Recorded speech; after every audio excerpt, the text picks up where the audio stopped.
नमस्कार दोस्तों, class 11 physics motion in straight line. Motion of straight lines one dimension. यदि कोई मोशन स्ट्रेट लाइन में हो रहा तो उसको हम लोग कहेंगे रेक्टिलिनियर मोशन। मोशन क्या होता है? Motion is change an object with time. Object की पोजीशन को हम चेंज करते हैं टाइम के साथ, तो कहते हैं मोशन में है। Position, path, displacement. सपोज ये वन डायमेंशनल पाथ है और यहाँ पे कोई भी व्हीकल्स है, यहाँ से शुरू होती है इनिशियल से, तो इसकी पोजीशन है। अब वो इधर से जाती हुई यहाँ तक पहुँच गई है, तो ये क्या हो गया? यहाँ से यहाँ तक का ये हो गया डिस्टेंस, यानी कि पाथ लेंथ हो गया उसका। ये क्या हो गया? पाथ लेंथ हो गया। तो ओ से पी तक का डिस्टेंस 360 पे उसका पाथ लेंथ हो गया। और वहाँ से रिवर्स करके अगर वो यहाँ पे रुक जाती 160 पे, तो ये जो शॉर्टेज डिस्टेंस होती है ये कहलाती है डिस्प्लेसमेंट। तो डिस्प्लेसमेंट क्या होगा? यहाँ से यहाँ तक। तो ये ओ से क्यू तक क्या हो गया? डिस्प्लेसमेंट हो गया। क्या होता है? Distance is the length of the path travel. और displacement, the displacement is the shortest distance. ये शॉर्टेस्ट डिस्टेंस होती है। Distance is the scalar quantity, only magnitude होता है।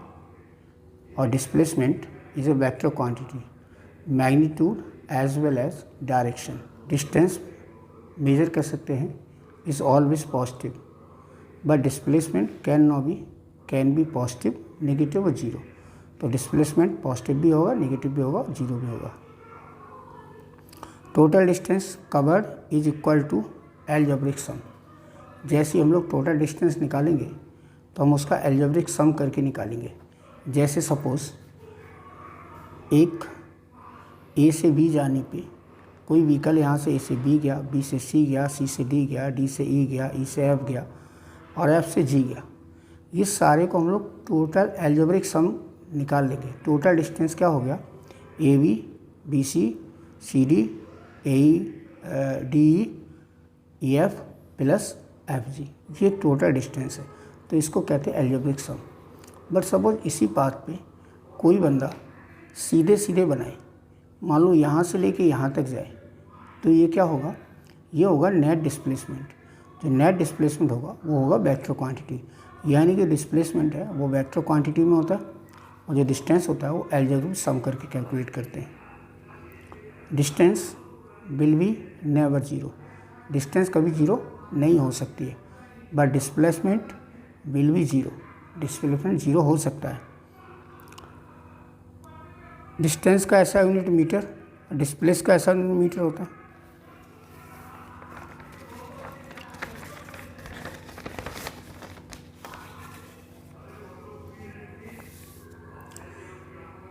Motion, uniform motion. The straight line cover equal distance in equal interval time. Uniform motion क्या होता है? The straight line covered, अगर कोई व्हीकल वन डायरेक्शन में जा रही है इक्वल डिस्टेंस में यानी इक्वल इंटरवल ऑफ टाइम में, तो हम कहेंगे वो यूनिफॉर्म मोशन में है। Non uniform motion, straight line covered unequal distance. जो डिस्टेंस है वो अनइक्वल है और इक्वल इंटरवल ऑफ टाइम। अब इनका ग्राफ कैसे होता है? अगर पोजीशन टाइम ग्राफ लेना है तो कोई चीज़ अगर रेस्ट में है तो उसको स्टेशनरी कहते हैं हम लोग, और ये ग्राफ उसका होता है।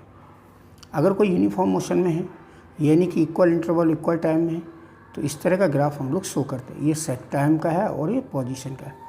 अगर कोई नॉन यूनिफॉर्म मोशन में होता है तो इस तरह का ग्राफ होता है जहाँ पे अनइक्वल डिस्टेंस और इक्वल इंटरवल ऑफ टाइम होता है। Average velocity, average speed, average velocity and average speed. Average velocity कौन होती है? द चेंज इन पोजीशन और displacement divide by time interval.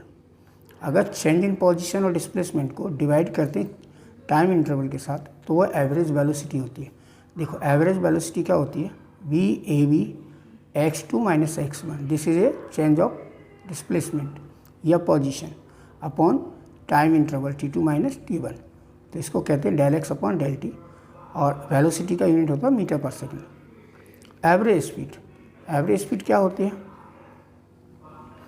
Average speed total path length travelled divide by the total time interval.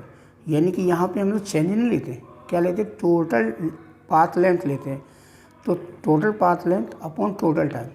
जैसे average speed क्या बनेगा? Total path length upon total time. तो ये बन जाएगा total distance upon time. Speed जो है ऑलवेज ज़्यादा होती है वेलोसिटी से। अगर किसी जगह का स्पीड और वेलोसिटी निकालें तो वो स्पीड ज़्यादा होगी, वेलोसिटी कम। आगे आ जाए position time graph. Position time graph कैसे बनाए जाते हैं? देखिए, मैंने आपसे कहा था कि डिस्प्लेसमेंट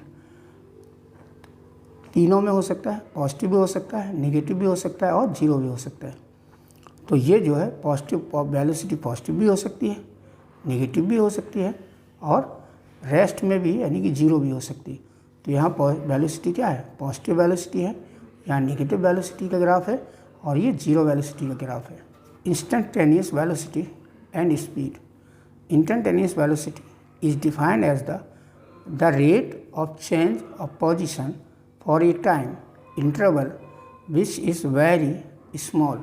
यानी कि जो पोजीशन में चेंज हो रहा वो थोड़े समय के लिए हो रहा, ऑलमोस्ट उसका जो टाइम इंटरवल है ऑलमोस्ट ज़ीरो है, टेंस टू ज़ीरो।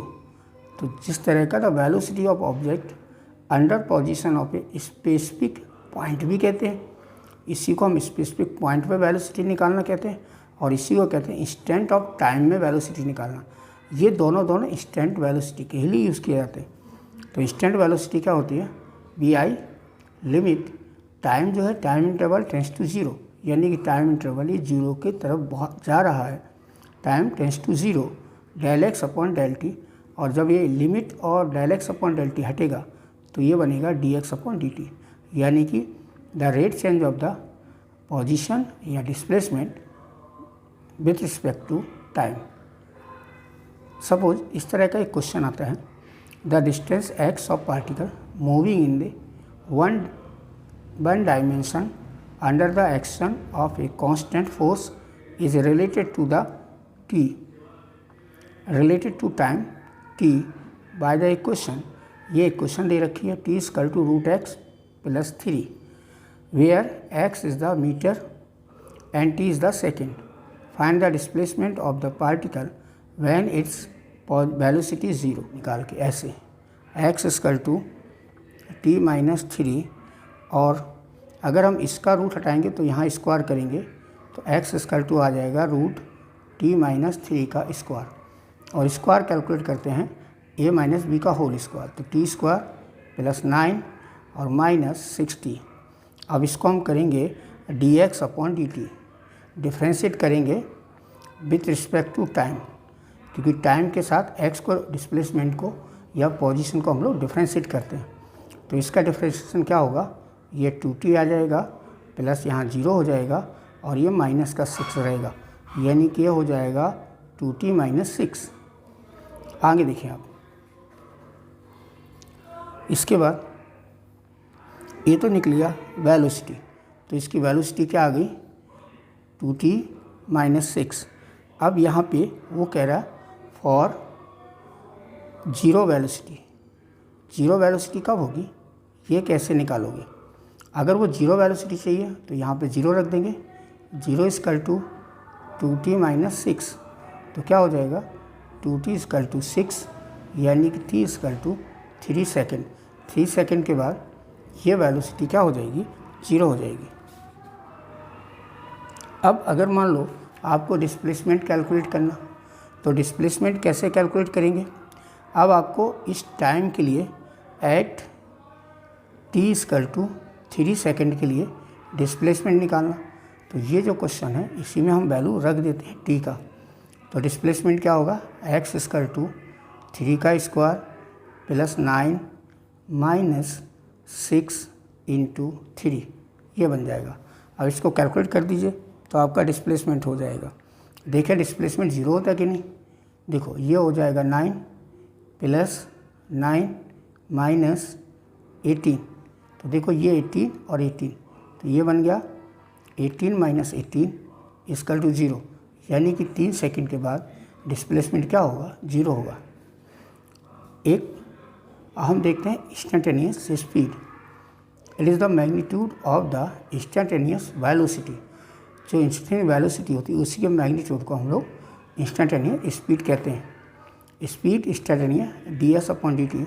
एक छोटा सा क्वेश्चन है, अगर डिस्टेंस दे रखी है तो आपको इंस्टेंटेनियस वेलोसिटी निकालना, तो ds/dt लगाएंगे, तो d/ds 5t⁻³ s की जगह इसको रखेंगे और इसको डिफ्रेंशिएट करेंगे तो कितना हो गया, ये पावर आगे आती और ये हो जाएगा 15t²। तो ये हो गई आपकी वेलोसिटी स्पीड, ये हो गई स्पीड इंस्टेंटेनियस स्पीड। अब डिफ्रेंशिएशन में आपको कुछ बेसिक डिफ्रेंशिएशन आने चाहिए। अब डिफ्रेंशिएशन में यहाँ जो फॉर्मूला लगा है वो लगा है d/dx x⁴n, और ये जो फॉर्मूला हमने यूज़ किया वो n x n-1 ये वाला फॉर्मूला हमने यूज़ किया। यह है इसका फॉर्मूला डिफ्रेंशिएशन का, बेसिक फॉर्मूले हैं डिफ्रेंशिएशन के, तो इससे हमने इसको कैलकुलेट किया। और acceleration the rate of change in velocity with distance और with time is called the acceleration.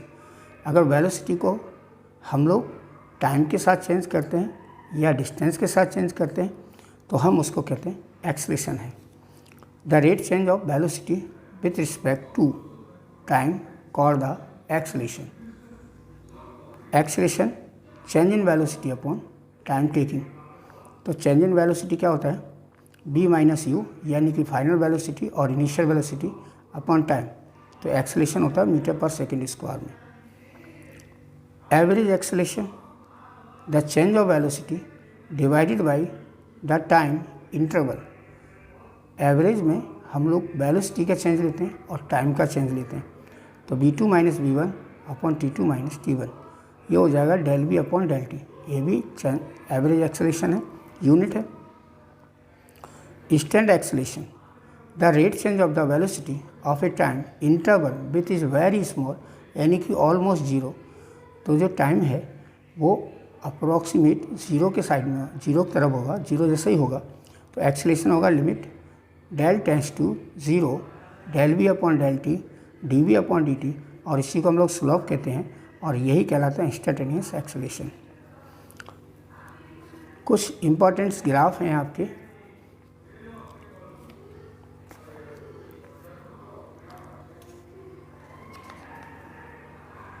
जैसे एक ग्राफ है कनेक्टिंग वेलोसिटी टाइम ग्राफ और एक्सेलेरेशन टाइम ग्राफ।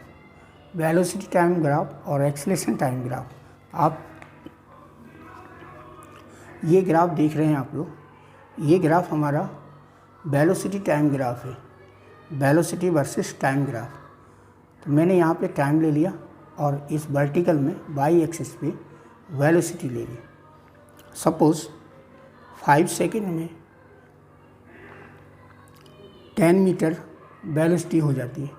अगर आप 5 सेकंड में 10 मीटर वेलोसिटी पहुंच जाते हैं तो एक्सेलेरेशन क्या होगा, a change of velocity 10 minus 0 10/5, यानी कि 2 मीटर/सेकंड², ये एक्सेलेरेशन होगा। ये देखिए इधर, अगर मान लो यहाँ से लेके यहाँ तक, यहाँ से यहाँ की पोजीशन में चेंज ऑफ वेलोसिटी कितना है, 30 माइनस 10, यानी कि 30 माइनस 10, और टाइम कितना है 10 माइनस 5, यानी कि 5, तो 20/5 यानी कि 4, ये हो जाएगा 4 मीटर/सेकंड²। तो यहाँ से यहाँ तक का एक्सेलेरेशन हो जाएगा 4 मीटर/सेकंड²। अब यहाँ एक्चुअली क्या है, वेलोसिटी कांस्टेंट है, तो यहाँ पे एक्सेलेरेशन क्या होगा, 0 होगा। अब मान लो ये जो वेलोसिटी यहाँ पे डिक्रीज हो रही है तो एक्सेलेरेशन क्या होगा, रिटार्डेशन में कन्वर्ट हो जाएगा। जैसे ये वेलोसिटी डिक्रीज हो रही है तो एक्सेलेरेशन क्या होता है, रिटार्डेशन में होता है, ये हो जाएगा रिटार्डेशन, ये हो जाएगा रिटार्डेशन। यहाँ पे बॉडी क्या है, यहाँ पे यूनिफॉर्म वेलोसिटी है, यूनिफॉर्म वेलोसिटी है। अगर यूनिफॉर्म वेलोसिटी है तो वहाँ एक्सेलेरेशन क्या होगा, 0 होगा।